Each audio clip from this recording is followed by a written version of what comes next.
तो कैसे हैं आप लोग? आई होप कि बिल्कुल घर जैसे हैं। नियत तो आदत डाल लीजिए, जीवन में छोटी बड़ी समस्याएं तो आती रहती है। आज जो है हम 10th क्लास के इतिहास के पार्ट 1 यूरोप में राष्ट्रवाद, इसका ऑब्जेक्टिव देखने वाले हैं। कितने एग्जाम में ऑब्जेक्टिव पूछे गए हैं अभी तक, जो इंपॉर्टेंट हो सकता है एग्जाम में आने के लिए, इन सभी ऑब्जेक्टिव का पोस्टमार्टम करेंगे, बवाल मचाएंगे। तो चलिए लास्ट तक बने रहिएगा। जितने भी महत्वपूर्ण क्वेश्चंस है, अगर आप इस वीडियो को देख लेते हैं अंत तक, तो फिर उसके बाद ऑब्जेक्टिव याद करने की जरूरत नहीं है। टोटल का टोटल कंफ्यूजन, टोटल का टोटल जो भी प्रॉब्लम्स था आपका इस चैप्टर का, वो पूरा आज इस वीडियो में खत्म होने वाला है, ठीक है ना। तो चलिए बिना किसी समय कमाए मिल के मचाते हैं बवाल विद बहुत सारा सवाल। सबसे पहला जो क्वेश्चन है मेरे भाई, वो क्वेश्चन क्या पूछ रहा है? वो क्वेश्चन करे कि फ्रांस की क्रांति का प्रमुख कारण क्या था। देखिए, फ्रांस की क्रांति का सबसे बड़ा जो कारण था वो निरंकुश शासन व्यवस्था था।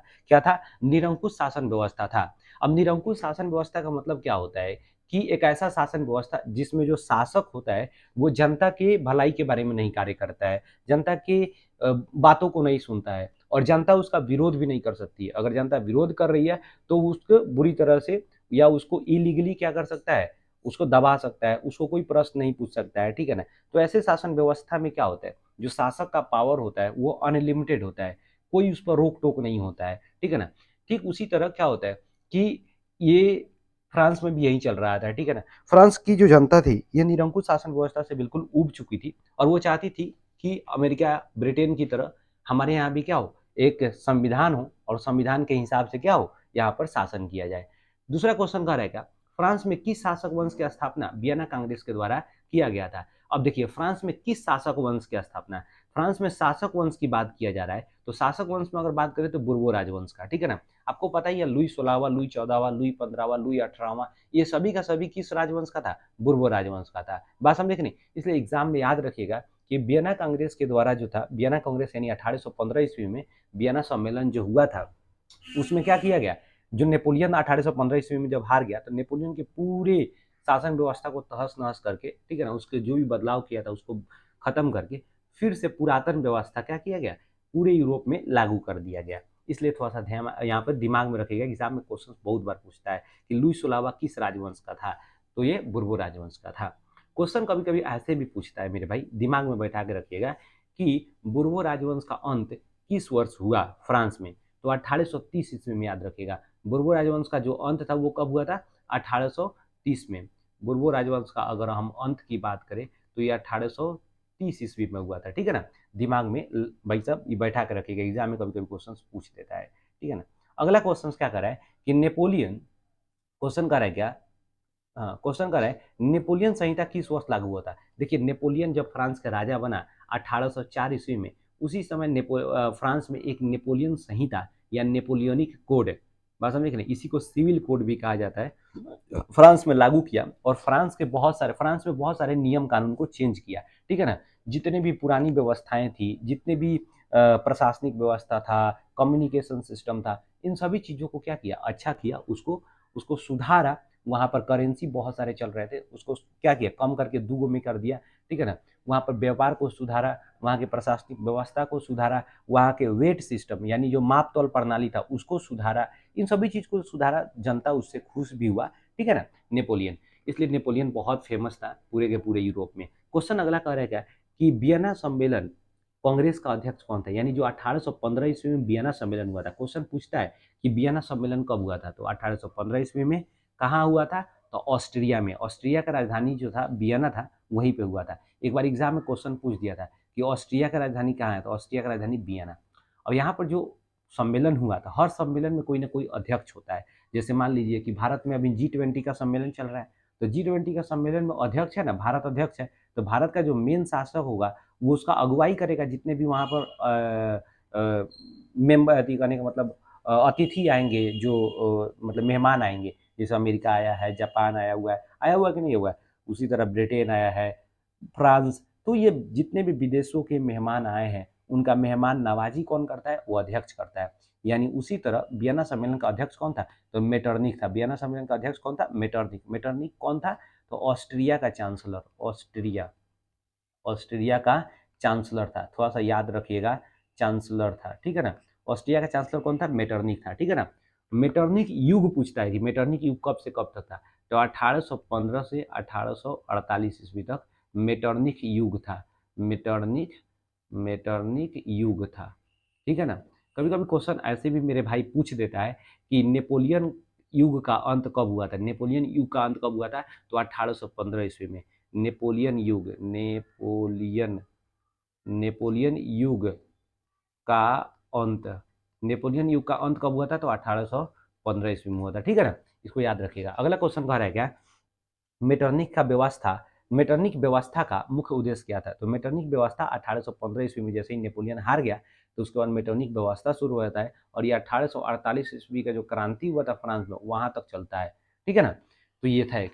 तो मेटरनिक व्यवस्था का मुख्य उद्देश्य क्या था, तो पुरातन व्यवस्था का पुनर्स्थापना, यानी फिर से नेपोलियन यानी फ्रांस में क्या कर दिया गया, पुरातन व्यवस्था का पुनर्स्थापना कर दिया गया, यानी पुरातन व्यवस्था फिर से लागू कर दिया गया, पुरानी व्यवस्था फिर से लागू कर दिया गया। क्वेश्चन अगला देखते हैं हम लोग। कह रहे हैं मेटरनिक कौन था, देखिए आप खूब गौर से समझिएगा, मेटरनिक कौन था, तो मेटरनिक कौन था, ऑस्ट्रिया का चांसलर, अभी तो जस्ट हम लोग बात किए, ऑस्ट्रिया का चांसलर, यानी कहे तो हम लोग प्रधानमंत्री, ऑस्ट्रिया कौन था, प्रधानमंत्री। अगला क्वेश्चन कर रहा है किसने कहा था जब फ्रांस छिंकता है तो बाकी यूरोप को सर्दी जुकाम हो जाता है, याद रखिएगा मेटरनिक कहा हुआ था कि जब भी फ्रांस छिंकता है तो बाकी यूरोप को सर्दी जुकाम हो जाता है। इस बात से कहा था कि फ्रांस में जब भी थोड़ा बहुत मूवमेंट हो रहा था, आंदोलन हो रहा था, उसके देखा देखी यूरोप के बाकी सभी देशों में भी आंदोलन शुरू हो जा रहे थे। बात समझे कि देखा इसकी, इसीलिए ये बात बोला हुआ था। अगला क्वेश्चन कर रहा है कि नेपोलियन कोड में कुल कितने कोड थे, तो कुल कितने कोड थे, तो याद रखिएगा 5 कोड थे। नेपोलियन कोड में कुल कितने कोड थे, 5 गो। अगला क्वेश्चन कर रहा है क्या, रोमानीवाद क्या था, क्वेश्चन क्या था मेरे भाई, रोमानीवाद क्या था। देखिए रोमानीवाद एक प्रकार का सांस्कृतिक आंदोलन था, क्या था, एक प्रकार का सांस्कृतिक आंदोलन था। इसमें क्या किया गया कि देखिएगा खूब ध्यान समझिएगा कि रोमानीवाद में क्या किया गया, संस्कृत यानी भाषा, पुरानी जो भी हमारी सांस्कृतिक डांस था, वो एक तरह से कहिए तो संगीत था, इन सभी चीज़ों को बढ़ावा दिया गया, जिससे लोगों के बीच जब हम पुरानी अपनी पुरानी परंपराओं को, पुरानी अपने एक्टिविटीज़ को, ठीक है ना, लोगों के सामने परफॉर्म किया जाता था, ताकि लोग उस चीज़ को देखें, समझें और अपनी संस्कृति से जुड़े और उनमें एकता का भाव बढ़े, ठीक है ना, जिससे क्या हो, देश में राष्ट्रवाद का भी बढ़ोतरी होगा, देश में राष्ट्रवाद का भी विकास होगा। अगला क्वेश्चन का रहता है इटली एवं जर्मनी वर्तमान के किस महादेश में पड़ते हैं, तो इटली जर्मनी वर्तमान के किस महादेश में पड़ेगा, यूरोप महादेश में, ठीक है ना। अगला क्वेश्चन देखिए क्या कह रहा है, कह रहा है कि मारियन किस देश के राष्ट्रवाद का प्रतीक था। देखिए मारियान जो था ना, मारियान किस देश का कह रहा है, तो याद रखिएगा जर्मनी का, मारियान जर्मनी का। जैसे कि हमारे यहाँ भारत माता, तो भारत माता हमारे यहाँ की राष्ट्र, भारत का राष्ट्रवादी प्रतीक है, उसी तरह मारियान वहाँ की जर्मनी के राष्ट्रवादी प्रतीक है, ठीक है ना। उसी तरह का मारियान, सॉरी मारियान जो था वो फ्रांस का था, सॉरी सॉरी, मारियान का फ्रांस का, और जर्मनी का था जर्मेनिया। याद रखिएगा जर्मनी का क्या था मेरे भाई, जर्मेनिया, जर्मेनिया, जर्मेनिया, जर्मनी का क्या था, जर्मेनिया, जर्मनी का जो राष्ट्रवादी प्रतीक था जर्मेनिया। मारियन कहाँ का था, तो फ्रांस का था, मारियन कहाँ का था, फ्रांस का था। अगला क्वेश्चन कह रहा है क्या, राष्ट्रवाद की अवधारणा का जन्म किस घटना से माना जाता है। देखिए राष्ट्रवाद की अवधारणा का जो जन्म है वो है फ्रांस की क्रांति से। राष्ट्रवाद की अवधारणा का जन्म किस क्रांति से, घटना से माना जाता है, तो फ्रांस की क्रांति से। अगला क्वेश्चन थोड़ा सा देखिएगा और समझिएगा। देखिए क्वेश्चन कह रहा है क्या, वियना कांग्रेस कब हुआ था। वियना कांग्रेस यानी वियना सम्मेलन कब हुआ था, तो 1815 ईस्वी में। इसका मुख्य नेता एक तरह से अगुवाई कौन किया था, इसका अध्यक्ष कौन था, तो मेटरनिक था। 1830 का क्रांति के बाद फ्रांस में किस शासन का स्थापित हुआ, किस शासन का स्थापना हुआ। तो देखिए अभी आपको हम पहले बताए थे 1830 ईस्वी क्रांति जब हुआ उसमें बुर्बो राजवंश हमेशा के लिए फ्रांस से समाप्त हो गया, और उस समय जो था ना गणतंत्र यानी गणराज्य का स्थापना किया गया, गणराज्य का स्थापना किया गया था, यानी उसी को हम लोग कहते हैं संवैधानिक, यानी गणराज्य। यहाँ पर देखो गणराज्य यहाँ पर सिंपल मतलब यहाँ पर ये है कि फ्रांस में जैसे ही 1830 ईस्वी हुआ, 1830 ईस्वी में क्या हुआ, जो चार्ल्स 10वां था उसका शासन समाप्त होता है, वो बुर्बो राजवंश का था, ठीक है ना। और उसके बाद फिर से वहां पर संवैधानिक रूप से क्या होता है, एक गणराज्य का, गणराज्य बोले तो एक तरह से एक ऐसा शासन व्यवस्था का स्थापना होता है जहाँ पे चुना हुआ व्यक्ति देश का क्या बने, सबसे हेड बने, ठीक है ना। तो ये था क्वेश्चन, कभी कभी आपसे क्वेश्चन पूछेगा 1830 ईस्वी क्रांति के समय फ्रांस का राजा कौन था, तो चार्ल्स 10वां था। फ्रांस का राजा कौन था, चार्ल्स 10वां। चार्ल्स 10वां का प्रधानमंत्री कौन था, तो याद रखिएगा पोलिग ने, कौन था, पोलिग पोलिग्नेक। चार्ल्स दसवां का प्रधानमंत्री कौन था? पोलिग्नेक था, ठीक है ना। अगला क्वेश्चन कह रहा है क्या कि एक्ट ऑफ यूनियन किस वर्ष पारित हुआ था? देखिए एक्ट ऑफ यूनियन 1707 ईस्वी में पारित हुआ था। अगला क्वेश्चन, यंग यूरोप का संस्थापक कौन था? देखिए यंग यूरोप का संस्थापक मेजनी था।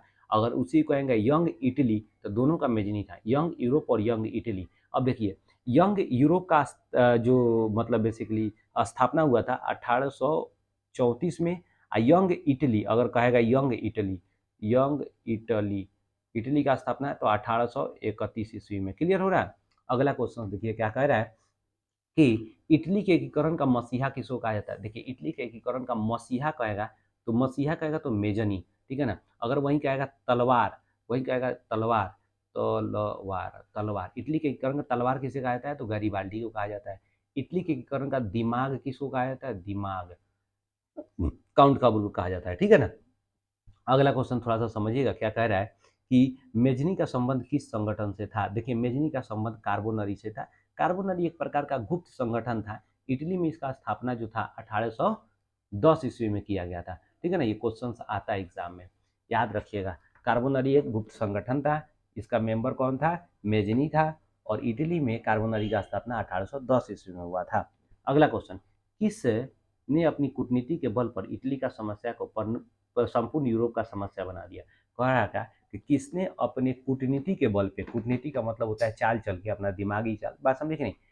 तो कूटनीति के बल पे पूरे इटली के समस्या को यूरोप का समस्या बना दिया। तो काउंट काबूर ने, ये काउंट कार लिखा गया, काउंट काबूर होगा, ठीक है ना।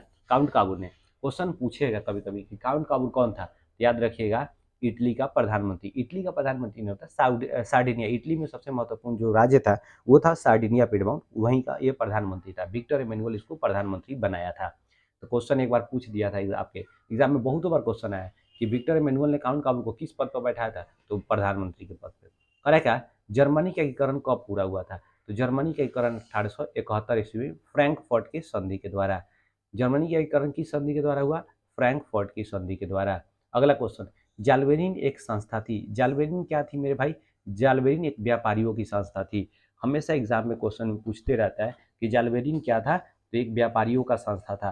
क्वेश्चन कभी कभी पूछ देता है कि जालबेरिन का स्थापना किस राज्य ने किया था? तो याद रखिएगा जालबेरिन का स्थापना जो था ना, वो भाई साहब प्रसा, जर्मनी में एक मतलब एक राज्य था जो सबसे शक्तिशाली था, वो था प्रसा, ठीक है ना। तो वही क्या किया था? जालबेरिन का स्थापना किया था। अब क्वेश्चन कभी कभी पूछ देता है कब किया गया था, तो याद रखिएगा 1834 ईस्वी में जालबेरिन का स्थापना किया गया था, ठीक है ना। इसलिए इसका स्थापना किया गया था क्योंकि यूरोप पे यानी जर्मनी में क्या किया जा सके, अलग अलग जो राज्य सभी में व्यापार बढ़ाया जा सके। नहीं तो जर्मनी में पहले क्या होता था कि जितने भी राज्य थे सब में अलग अलग करेंसी चलता था, ठीक है ना, बहुत तरह के टैक्सेस लगाए जाते थे। इसके वजह से व्यापार जो था पूरे जर्मनी में बहुत कम था। इसके अलावा ये व्यापार बढ़ेगा तो लोगों में एकता बढ़ेगी, ठीक है ना, लोगों में प्यार बढ़ेगा, इसके वजह से जर्मनी का एकीकरण संभव हो पाएगा, ठीक है ना। ये कहानी था। अगला क्वेश्चन है, सेडेवा का युद्ध किसकी पराजय हुई? देखिए सेडेवा का युद्ध, क्वेश्चन याद रखेगा, जर्मनी के एकीकरण के लिए 3 गो युद्ध लड़ा गया था। 3 गो युद्ध, पहला पहला लड़ा गया था डेनमार्क युद्ध, डेनमार्क डेनमार्क युद्ध। ऑस्ट्रिया डेनमार्क युद्ध लड़ा गया था 1800 सॉरी हाँ 1864 में, ठीक है ना। जबकि हम कहेंगे ऑस्ट्रिया डेनमार्क का युद्ध 1864 में। फिर कहेगा क्या? सेडेवा का युद्ध, सेडेवा सेडेवा का युद्ध 1866 में। फिर वहीं कहेगा क्या? सेडान का युद्ध, सेडान सेडान के 1870 में, सेडान का युद्ध 1870 में। तो देखिए डेनमार्क से ये तीनों में प्रसा के खिलाफ हुआ था, यानी तीनों में प्रसा जो था लड़ा हुआ था ये तीनों देश से। प्रसा और डेनमार्क का युद्ध 1864 में, प्रसा और सेडेवा का युद्ध हुआ था 1866 में, प्रसा और सेडान का युद्ध हुआ था 1870 में। तो कह रहा है सेडेवा का युद्ध में किसकी पराजय हुई? तो ये तीनों युद्ध में प्रसा जीता हुआ था, तो हारा कौन? सेडेवा। क्या हो जाएगा? सेडेवा के युद्ध में सॉरी इसमें ऑस्ट्रिया, याद रखिएगा इसमें किसके साथ हुआ था? ऑस्ट्रिया के साथ हुआ था, ऑस्ट्रिया के साथ हुआ था। और सेडान में फ्रांस के साथ हुआ था। ये यार हम कुछ भी बोल रहे हैं। सेडान के युद्ध में फ्रांस के साथ हुआ, फ्रांस हार गया। सेडेवा के युद्ध में ऑस्ट्रिया के साथ हुआ, ऑस्ट्रिया हार गया। तो इसमें आंसर क्या आ जाएगा आपका? ऑस्ट्रिया हो जाएगा। अगला क्वेश्चन कर रहे हैं बिस्मार्क क्या था? तो बिस्मार्क एक कूटनीतिज्ञ था। बिस्मार्क क्या था? कूटनीतिज्ञ था। कहाँ का कूटनीतिज्ञ था? तो जर्मनी का, ठीक है ना। अगला क्वेश्चन पूछेगा होगेल, होगेल नहीं होगा, इसका हीगेल होगा, ठीक है ना। हीगेल कौन था? याद रखिएगा हीगेल कौन था मेरे भाई? हीगेल एक प्रकार का दार्शनिक था। अगला क्वेश्चन, सन 1870 में, क्वेश्चन क्या करे, सन 1870 में फ्रांस और पर्सा के बीच युद्ध कहाँ हुआ था? तो 1870 में फ्रांस और पर्सा का रहा है, तो फ्रांस और पर्सा के बीच कहाँ हुआ था? सेडान में युद्ध हुआ था। कहाँ हुआ था? सेडान में युद्ध हुआ था। सेडान सेडान में युद्ध हुआ था। और इसी युद्ध के बाद जर्मनी का एकीकरण संभव हो पाया।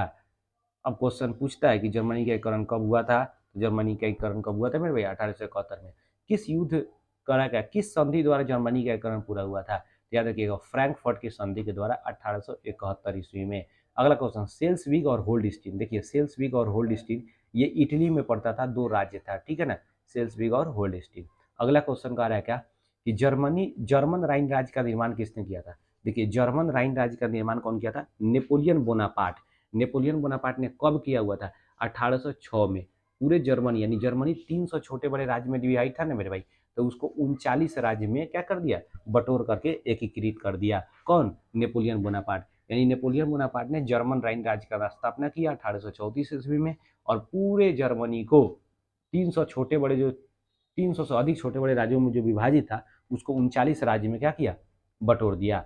अगला क्वेश्चन करा क्या कि रक्त एवं लौह की नीति करेगा, रक्त एवं लौह की नीति का अवलंबन किसने किया था? याद रखिए, रक्त एवं लौह की नीति का अवलंबन बिस्मार्क ने किया था। ये जो टोटल है ना मेरे भाई, ये डेट है 2021 में क्वेश्चन पूछा हुआ है ये, ठीक है ना, ये सभी डेट है, एग्जाम में पूछा हुआ है इस डेट में, ठीक है ना। तो जो रक्त एवं लौह नीति का अवलंबन किसने किया था? बिस्मार्क।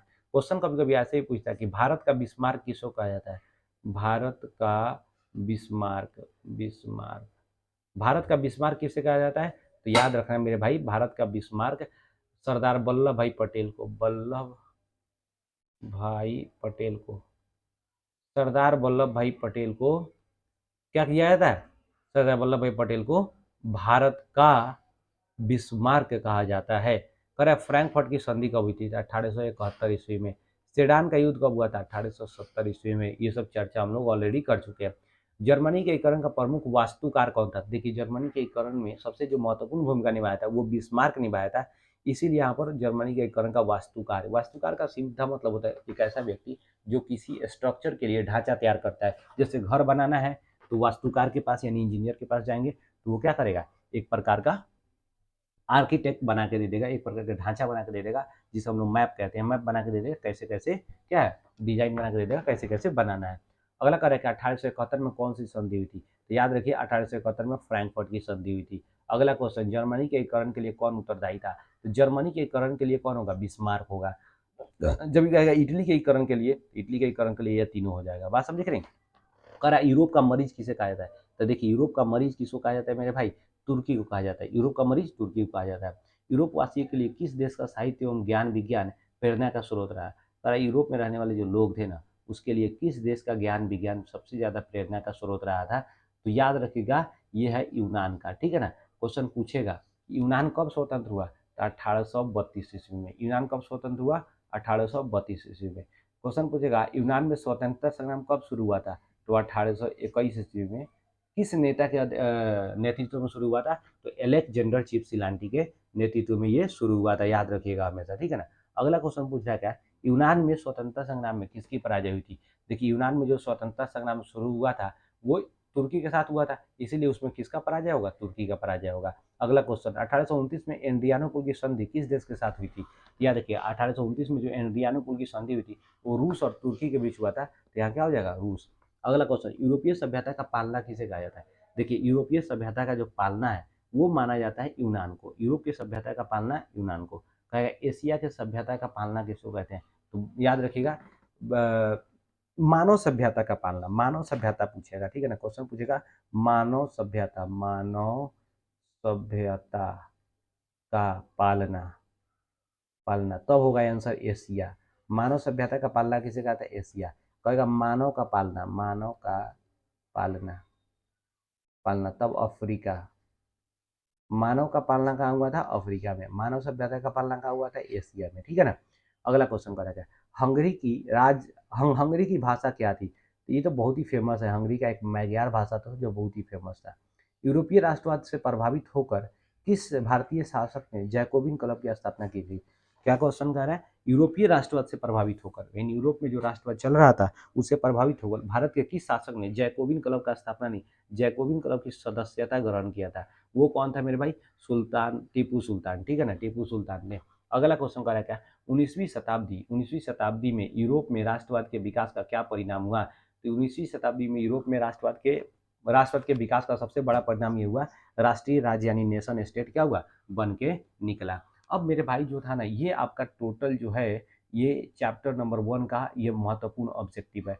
अब मेरे भाई अब आपका काम है इसको सही ढंग से एकदम बिल्कुल बवाल तरीका से जो है ना इसको याद कीजिए, ठीक है। इसमें यार एक चीज है, इसमें नंबरिंग गड़बड़ चुका है। देखो 18 से 19, 19 के बाद सीधे 36 आ गया यार, ये नंबरिंग थोड़ा सा गड़बड़ हो चुका है, ठीक है ना, नंबरिंग गड़बड़ हो चुका है, ठीक है। तो इसमें जितने भी महत्वपूर्ण क्वेश्चन थे हम लोगों ने देखा, एकदम बिल्कुल बवाल मचाया। अब आपका काम है इसको अच्छे से याद कर लीजिए, ठीक है ना। नेक्स्ट क्लास में जो है आप याद रखिएगा, हम आपको समझा रहे हैं एक बात कि पिछला जो है आप ध्यान रखिए, पीछे का जो है मेरे भाई चैप्टर नंबर 1 है, 1 का तो आज हो गया। चैप्टर नंबर 2 और चैप्टर नंबर 3 का ऑब्जेक्टिव हम डाल दिए हैं, वीडियो डाले हैं। अब उसका लिंक है डिस्क्रिप्शन में डाल दे रहे हैं, आप जाइए वहां से पढ़ लीजिएगा, उसको देख लीजिएगा, ठीक है ना। अब जो है चैप्टर 4 का ऑब्जेक्टिव डालेंगे बिल्कुल बवाल तरीका से, ठीक है ना। तो बने रहिए मेरे साथ। चैनल अगर अच्छा लगा हो तो सब्सक्राइब कीजिए, नहीं अच्छा लगा हो डिसलाइक कीजिए। मिलते हैं नेक्स्ट वीडियो में बवाल मचाते हुए, तब तक के लिए जय हिंद।